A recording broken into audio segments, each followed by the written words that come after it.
नमस्कार, आप देख रहे हैं पटना 24 न्यूज़ लाइव। मैं हूं रजनीश चौधरी आपके साथ। अभी बांका के सर्किट हाउस में मौजूद हूं। मैं आज जेडीयू और बीजेपी की एनडीए के माध्यम से प्रेस कॉन्फ्रेंस की गई। इस प्रेस कॉन्फ्रेंस के माध्यम से खास तौर पे बातें बताई गई जातीय जनगणना के बारे में। आइए यहाँ के नेतागणों से जानना चाहेंगे जातीय जनगणना के बारे में क्या बोलते हैं।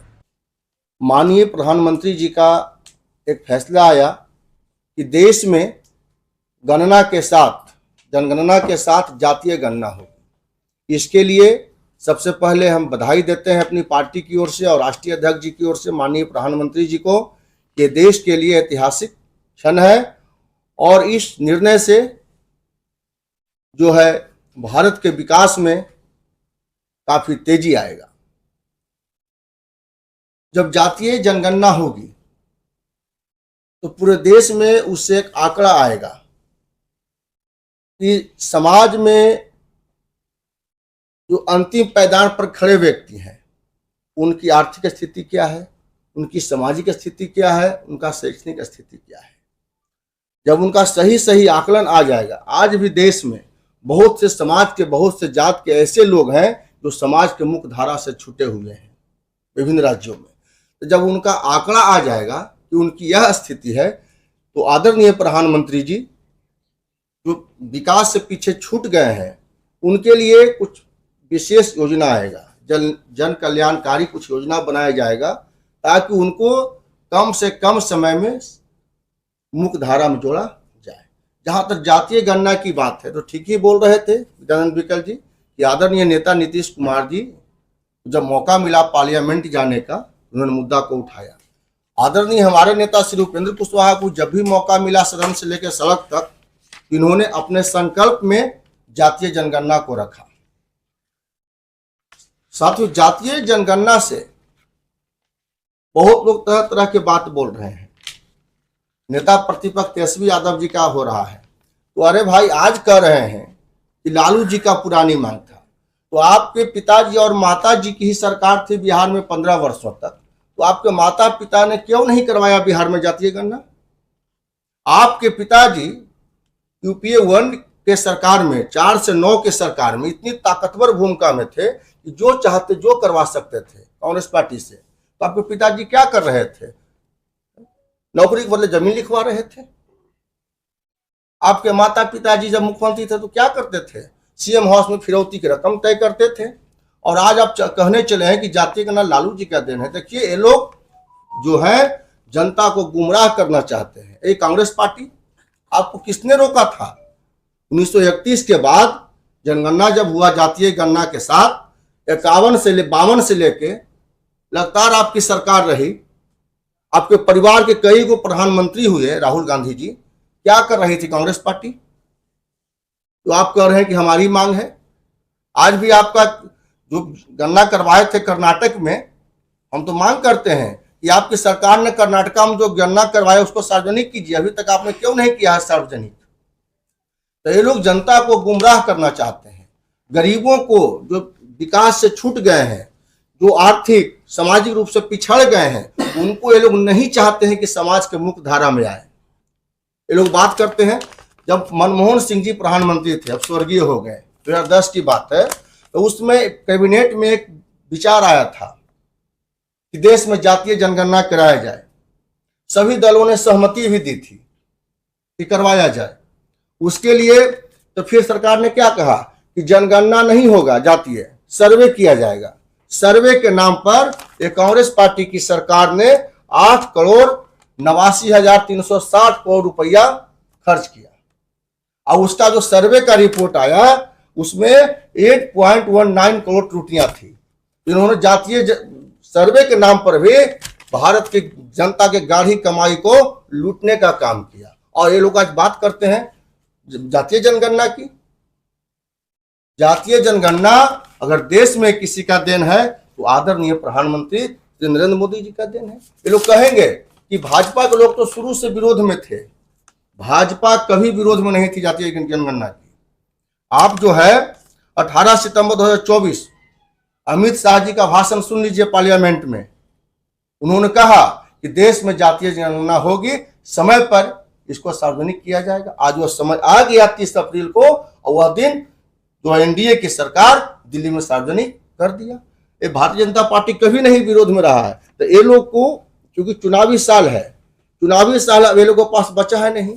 अब तेजस्वी जी 9वीं फेल व्यक्ति जनता के बीच कौन मुंह लेके जाएंगे कि हमारे पिताजी मुख्यमंत्री थे तब सीएम हाउस में फिरौती की रकम तय होती थी, हमारे मामा जो दुगो थे वो बिहार में चिरहरण का उद्योग चलाते थे, इस नाम पर तो जाएंगे नहीं। तो अभी मुद्दा खोज रहे हैं, तो कहते हैं कि जातीय गणना हमारा है। तो ये लोग जनता को भरमाने का काम कर रहे हैं, लेकिन बिहार की जनता काफी समझदार है। रूप से जिस विषय को लेकर आज की यह प्रेस वार्ता आयोजित की गई है वह है केंद्र सरकार के द्वारा जनगणना के साथ जातीय गणना कराए जाने का फैसला, और इसको लेकर आज बांका में जो प्रेस वार्ता आयोजित की गई है, इस प्रेस वार्ता में यहाँ उपस्थित जदयू के सम्मानित जिलाध्यक्ष अमरेंद्र कुमार सिंह, भारतीय जनता पार्टी के सम्मानित जिलाध्यक्ष ब्रजेश मिश्रा जी, जदयू के सम्मानित प्रवक्ता भाई विद्यानंद विकल जी, रालोसपा के नेता हिमांशु पटेल जी, भारतीय जनता पार्टी के क्षेत्रीय सह प्रभारी और मीडिया पैनलिस्ट मनीष पांडे जी, इस अवसर पर यहाँ उपस्थित हमारे एनडीए के सभी नेतागण, कार्यकर्तागण और उपस्थित मीडिया के प्रतिनिधिगण। आज आप सबों के माध्यम से हम यहाँ पर प्रेस वार्ता के माध्यम से केंद्र सरकार का अभिनंदन करने आए हैं, जिसमें कि उन्होंने आगामी जनगणना में जातीय गणना भी कराने का फैसला लिया है। और यह निर्णय बहुप्रतीक्षित था, हर लोगों की मांग थी। इस पर लंबे समय तक विपक्षी दलों ने राजनीति करने की कोशिश की, लेकिन जब केंद्र में नरेंद्र मोदी जैसे मजबूत नेता हों, एनडीए के सहयोगी दलों जैसे हमारे समर्थक हों, तो ऐसे महत्वपूर्ण निर्णय जो कि जनता के लिए जरूरी था, जो कि लोगों की मांग थी, उसको पूर्ण करना यह तभी सफल हो पाया, संभव हो पाया जब ऐसे सहयोगी हमारे साथ थे। तो आज के इस निर्णय के माध्यम से मैं आपको बताना चाहूंगी कि आजादी के बाद से पहली बार केंद्र सरकार के माध्यम से जातीय गणना होगी। इससे पूर्व 1931 में जनगणना के साथ जातीय गणना हुई थी, लेकिन उसके बाद कांग्रेस की सरकार ने इसको लगातार से इसका विरोध किया, जातीय गणना नहीं होने दिया। और इसका प्रत्यक्ष प्रमाण है कि तत्कालीन कांग्रेस के नेता और देश के पूर्व प्रधानमंत्री स्वर्गीय मनमोहन सिंह जी के समय 2010 में जब जातिगत जनगणना की बात हुई थी, केंद्रीय मंत्रिमंडल में निर्णय लिया गया था कि जनगणना के साथ जातिगत गणना कराई जाएगी। तो उस समय के तत्कालीन गृह मंत्री पी चिदंबरम जी ने इस चीज का खुले रूप से विरोध किया था। तो इस चीज को लेकर कांग्रेस का स्पष्ट चेहरा हम सबों के समक्ष है कि उन्होंने, इस पार्टी ने हमेशा से जातीय गणना का विरोध किया। और 2011 ईस्वी में जब ऐसी सीसी सूची प्रकाशित की गई, तो उसके माध्यम से भी जो डाटा का संकलन होना था, जिसका प्रकाशन होना था, जिसमें कि सामाजिक आर्थिक सर्वेक्षण के साथ साथ लोगों को जातिगत आंकड़े भी बताने थे, उस आंकड़े को नहीं बताया गया, सार्वजनिक नहीं किया गया। और इसके लिए दलील दी गई कि जातिगत जनगणना हम लोग सर्वे के रूप में अलग से करेंगे।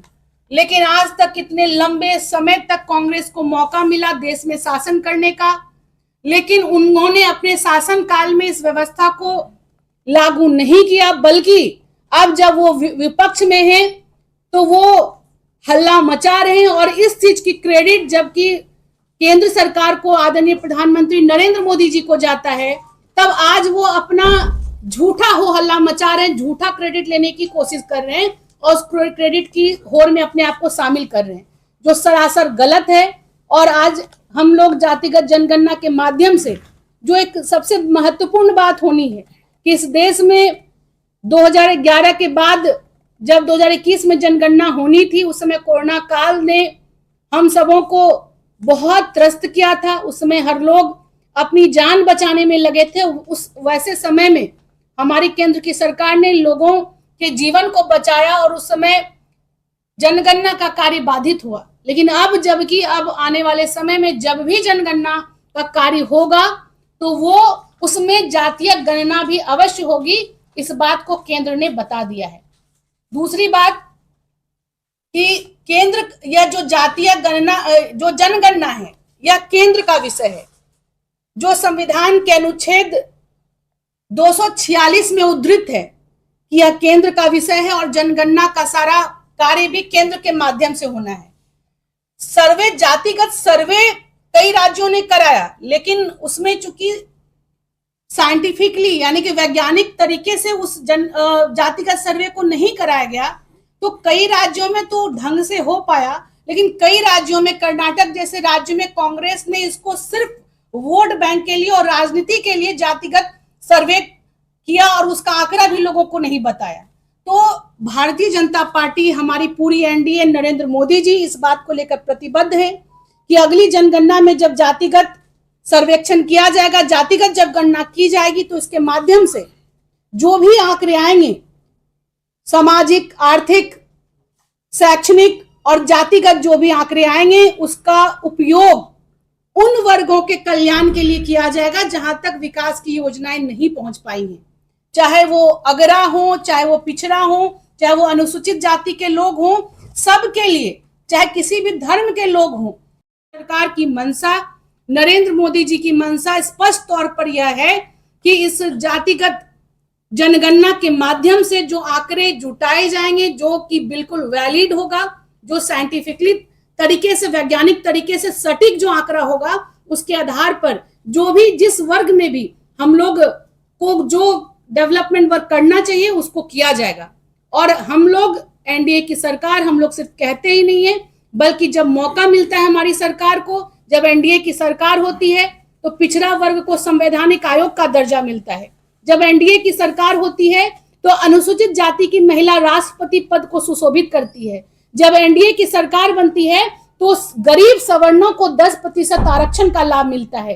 तो इस प्रकार से इस बात को लेकर सभी आम जनता में और हमारे सभी एनडीए कार्यकर्ता में इस बात को लेकर बहुत हर्ष और प्रसन्नता है कि नरेंद्र मोदी जी ने, एनडीए सरकार ने अगली जनगणना के साथ जातिगत गणना का फैसला लिया है। उसका हम स्वागत करते हैं और आपके माध्यम से हम विपक्षी को यह बताना चाहेंगे कि झूठी क्रेडिट लेने की होड़ में वो अकुलाए नहीं, वो परेशान ना हो, क्योंकि जनता सब जानती है। जनता इस बात को समझ चुकी है कि जनता का हित किसके हाथों में है और जातिगत गणना कराने का काम भी अभी किसने किया है, ये लोग सब लोग भली भांति समझते हैं। तो मैं अंत में आप सबों को इस प्रेस वार्ता में सम्मिलित होने के लिए, इस विषय पर चर्चा में आगे आने के लिए आप सभी का आभार व्यक्त करती हूँ। और अगर अब मैं हमारे जदयू के सम्मानित हमारे प्रवक्ता विद्यानंद विकल जी को मैं अनुरोध करती हूँ कि इस विषय पर वो अपने विचार उपस्थित एनडीए के सारे सम्मानित नेतागण और प्रिंट मीडिया, इलेक्ट्रॉनिक्स मीडिया के साथियों, बांका जिला के एनडीए की तरफ से, पूरे बिहार की तरफ से जातीय जनगणना कराने का जो ऐतिहासिक निर्णय लिया गया है प्रधानमंत्री आदरणीय नरेंद्र मोदी जी के द्वारा, हम लोग बधाई देते हैं, धन्यवाद देते हैं। इसलिए कि ब्रिटिश काल में 1931 में जनगणना और जातीय जनगणना हुआ था। इसके बाद में 2014 तक यदि आप देखेंगे तो कांग्रेस और यूपीए की सरकार रही और एक बार भी उसने कोई प्रयास नहीं किया। लंबा उनका सफर रहा राजनीति में, शासन में, राज्यों में भी, लेकिन कभी भी कोई पहल नहीं किया। हमारे नेता आदरणीय नीतीश कुमार जी पार्लियामेंट में थे 1994 में, 25 अगस्त 1994 में पार्लियामेंट में उन्होंने एक बड़ी ही अहम वक्तव्य दिया है और उन्होंने कहा कि भाई जातीय जनगणना होनी चाहिए और जो संख्या आएगी, जो स्थिति होगी, उसके आधार पर आरक्षण अगर संविधान में संशोधन करना हो तो करके उसको दिया जाना चाहिए।